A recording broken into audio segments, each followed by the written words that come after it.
ایک دفعہ کا ذکر ہے کہ فارس کا ایک عظیم اور جلیل القدر بادشاہ تھا جس کا نام شاہ فارس تھا۔ شاہ فارس اپنی بے پناہ دولت، وسیع و عریض سلطنت اور بڑی فوج کے لیے مشہور تھا۔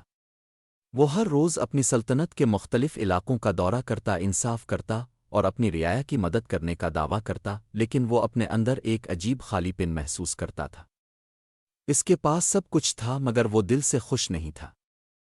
ایک دن شاہ فارس نے فیصلہ کیا کہ وہ اپنی روزمرہ کی ذمہ داریوں سے کچھ دن کے لیے دور نکلے گا اور شکار کے لیے جنگل جائے گا۔ شاہی دربار میں شکار کا اعلان ہوا اور اگلے دن صبح سویرے شاہ فارس اپنے چند خاص ساتھیوں کے ساتھ جنگل کی طرف روانہ ہوا۔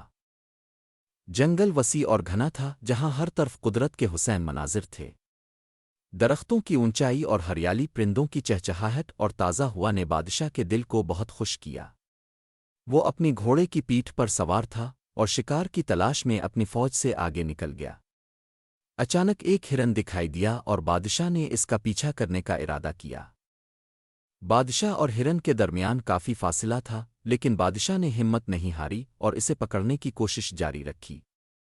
اس تیز رفتار دوڑ میں وہ اپنے ساتھیوں سے دور نکل گیا۔ ہرن جنگل کے ایک اور حصے میں جا چکا تھا اور بادشاہ تنہا رہ گیا۔ بادشاہ نے ہرن کو تو کھو دیا مگر اب وہ خود بھی راستہ بھول چکا تھا۔ جنگل اتنا بڑا اور پیچیدہ تھا کہ ہر طرف ایک جیسا ہی دکھائی دے رہا تھا۔ بادشاہ کو اپنی بھوک اور پیاس کا احساس ہوا، لیکن آس پاس نہ کوئی ساتھی تھا اور نہ ہی کوئی مدد۔ دن ڈھلنے لگا اور اندھیرا چھانے لگا۔ بادشاہ نے گھوڑے کو روک لیا اور زمین پر بیٹھ گیا، کیونکہ اب وہ سفر جاری رکھنے کی طاقت کھو چکا تھا۔ اسی اثنا میں بادشاہ نے جنگل کے دوسرے کونے سے ایک آواز سنی۔ یہ ایک لکڑہارا تھا جو اپنی محنت کے بعد واپس جا رہا تھا۔ لکڑہارا ایک سادہ آدمی تھا، اس کے کپڑے پھٹے ہوئے تھے اور چہرہ تھکن سے جھکا ہوا تھا، لیکن اس کی آنکھوں میں ایک سکون تھا جو بادشاہ کو فوراً محسوس ہوا۔ لکڑہارا نے بادشاہ کو دیکھ کر حیرت کا اظہار کیا اور فوراً اس کے پاس آیا۔ اے مسافر، کیا تم راستہ بھٹک گئے ہو؟ لکڑہارا نے نرم لہجے میں پوچھا۔ بادشاہ نے سر ہلایا اور پیاس اور بھوک کی شکایت کی۔ لکڑہارا نے اپنی تھیلے سے پانی کا برتن نکالا اور بادشاہ کو پیش کیا۔ بادشاہ نے جلدی سے پانی پیا اور لکڑہارا کی سادگی کو دیکھ کر حیران رہ گیا۔ لکڑہارا نے اپنے پاس موجود تھوڑا سا کھانا بھی بادشاہ کو دیا۔ یہ خشک روٹی تھی، لیکن بادشاہ نے اسے شکریہ کے ساتھ قبول کیا۔ کھانے کے بعد بادشاہ نے لکڑہارا سے پوچھا، تم ایک غریب آدمی ہو، پھر بھی تم نے اپنے پاس موجود سب کچھ مجھے دے دیا۔ کیا تمہیں اپنی ضرورت کا خیال نہیں آیا؟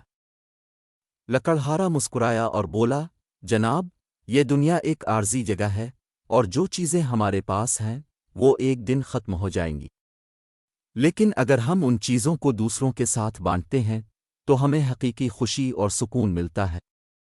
سخاوت اور مدد کرنے میں وہ خوشی ہے جو کسی اور چیز میں نہیں۔ یہ الفاظ بادشاہ کے دل میں گھر کر گئے۔ وہ جو ہمیشہ اپنی دولت اور طاقت پر ناز کرتا تھا، آج ایک غریب لکڑہارا کی سادگی اور سخاوت سے متاثر ہوا۔ لکڑہارا نے بادشاہ کو راستہ دکھایا اور اسے جنگل سے باہر نکالنے میں مدد کی۔ جب بادشاہ اپنے لشکر تک پہنچا تو سب لوگ حیران ہوئے کہ بادشاہ کیسے زندہ واپس آیا۔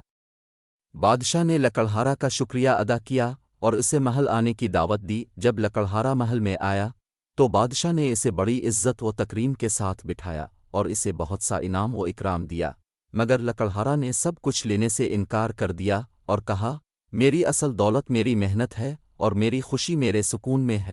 بادشاہ نے اس دن ایک عظیم سبق سیکھا کہ حقیقی خوشی دولت اور طاقت میں نہیں بلکہ سخاوت اور دوسروں کی مدد میں ہے۔